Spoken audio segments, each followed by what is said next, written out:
And I will going to फिर upper area, then they will getting the 6, 7 and sightseeing area, then go to some of activities, then some of snow, open area. Not going to फिर adventure points है.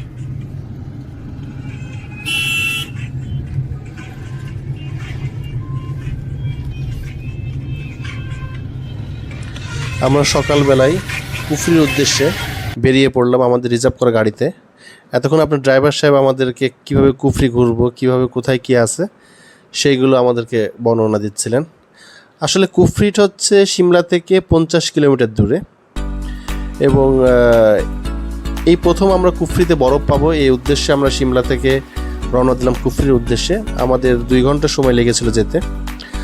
রাস্তা এত সুন্দর দৃশ্য, আমরা নিচে পাহাড়গুলো দেখে মনোমুগ্ধকর পরিবেশে আমরা আটকে গেছিলাম প্রকৃতির কাছে। যত দূর যাচ্ছি, সামনে আগিয়ে যাচ্ছি, তত দূর বরফ পাচ্ছি, ঠান্ডা আবহাওয়া পাচ্ছি এবং আমার দেখা জীবনের প্রথম বরফ স্পর্শ করার জন্য আমরা যাচ্ছি এবং অসাধারণ মুহূর্ত লাগতেছিল। সামনে যত রাস্তা আগাচ্ছে মনে হচ্ছে এই তো সামনে বরফ, সাদা সাদা বরফ দেখতে পাচ্ছি। আমাদের ভিতরে সে কাজ করতেছিল সুন্দর বরফের উদ্দেশ্যে। চলুন আমরা যাই কুফরিতে।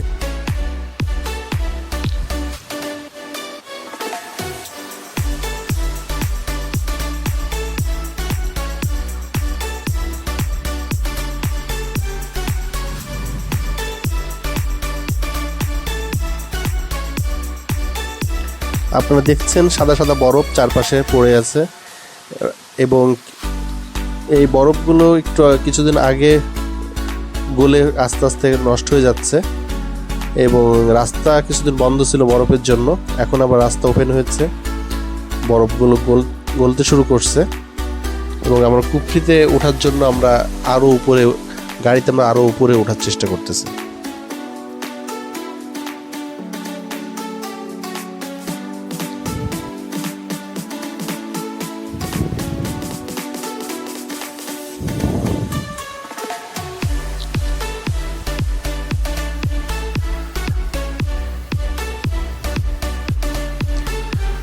এই বরফগুলো দেখতে দেখতে আমরা কুফরিতে যাওয়ার সময় মনে হচ্ছে আমরা হিন্দি মুভির যে আমরা টিভিতে দেখেছি সেসব দৃশ্যগুলো মনে পড়ে যাচ্ছে এবং এত সুন্দর লাগছে ঠান্ডা আবহাওয়ার ভিতরে, যা আসলে ভাষায় প্রকাশ করার মতন না। এক পাশে পাহাড়, এক পাশে বরফ, এক অন্যরকম দৃশ্য।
আমরা আজকে সারাদিনের জন্য যে গাড়িটা নিয়েছি সে ড্রাইভার সাহেব আমাদের অনেক ভালো একটা মানুষ ছিলেন। তিনি আমাদেরকে বুঝিয়ে বলছেন কিভাবে আসলে কুফরির সকল সোনো রাইডগুলো করতে পারি। বরফের ভিতরে অনেকগুলো রাইড আছে এখানে। আসলে আমরা তেমন কোনো রাইডগুলো করি নাই, কারণ আমরা আসলে সারাটা দিন জার্নি করে আসছি। আজকে আমরা শুধু বরফ দেখার জন্য এই কুফরিতে আসা এবং কুফরিতে এসে আমাদের প্রথমবার বরফ পেয়ে আমরা অনেক খুশি ছিলাম।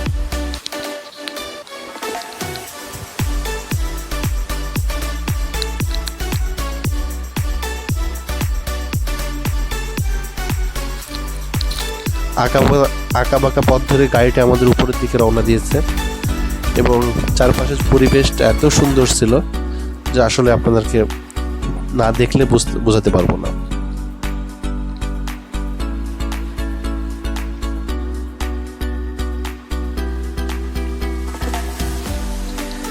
আমাদের গাড়ি থেকে নামিয়ে দিয়েছেন ড্রাইভার সাহেব। এখন এই পথটুকু আমাদেরকে ঘোড়ায় চড়ে যেতে হবে।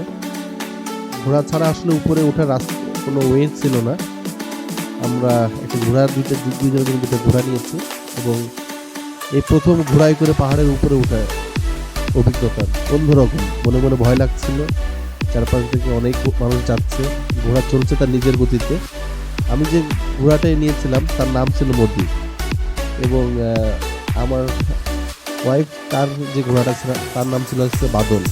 বাদল আর মোদি আমাদেরকে আস্তে আস্তে পাহাড়ের উপরে নিয়ে যাচ্ছে এবং একটু ভয় ভয় কাজ করছিল প্রথমবার ঘোড়ায় করে পাহাড়ে ওঠা।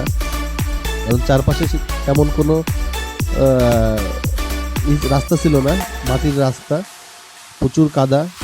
সে কাদা রাস্তা ধরে আমরা পাহাড়ের উপরে উঠতেছি।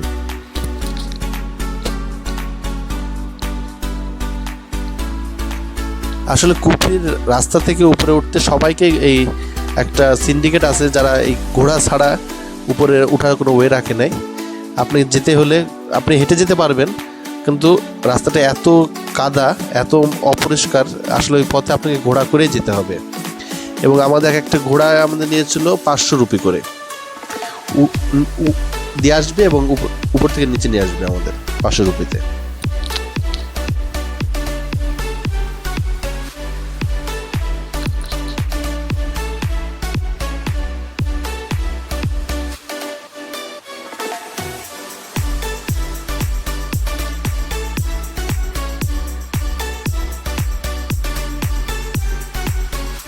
আর সবচেয়ে ভয়ানক ছিল যে আমাদের ঘোড়ার যে মালিক ছিল সে ঘোড়াটাকে ছেড়ে দিয়েছিল।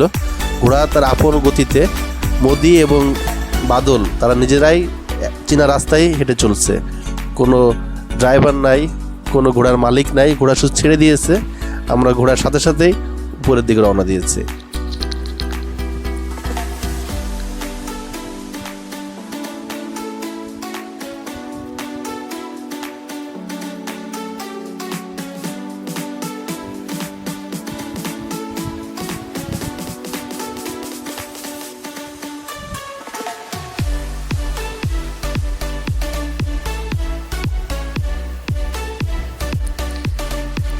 ঘোড়া থেকে নেমে আমরা প্রথম বরফের স্পর্শ পাওয়ার জন্য উপরে ঘুরতেছি। আপনারা দেখছেন একটা মহিষ, বরফের মহিষ। আমরা প্রথম বরফে পা রেখে অনেক আনন্দিত এবং এই বরফের মাঝে নিজেকে প্রথম হাতে বরফ, এটা অন্যরকম একটা অনুভূতি। বাংলাদেশ থেকে যে এই প্রথম আমরা বরফের স্পর্শ পেয়েছি, এটা আসলে অন্যরকম অনুভূতি ছিল আমাদের কাছে।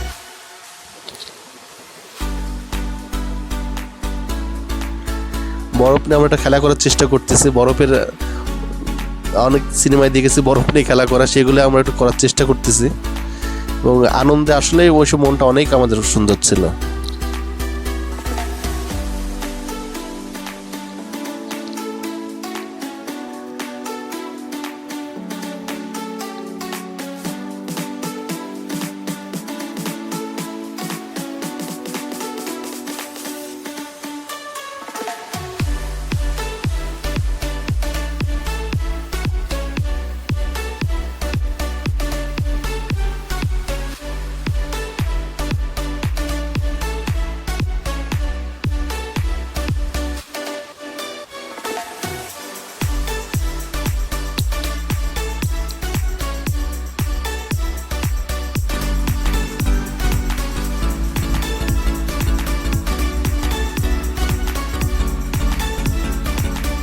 কুফরি থেকে ফেরার পথে আমরা মাঝে দাঁড়িয়েছিলাম, এখানটাই আমরা গোলগপ্পা খেলাম এবং প্রকৃতির মাঝে একপাশে পাহাড় একপাশে রাস্তা, অসাধারণ একটু মুহূর্ত ছিল ওই সময়টা আমাদের মাঝে। এটি একটা ভিউ পয়েন্ট ছিল। ড্রাইভার সাহেব আমাদেরকে বলছিল যে এখান থেকে একটা অনেক সুন্দর ছবি আসবে এবং পিছনে এক পাহাড়,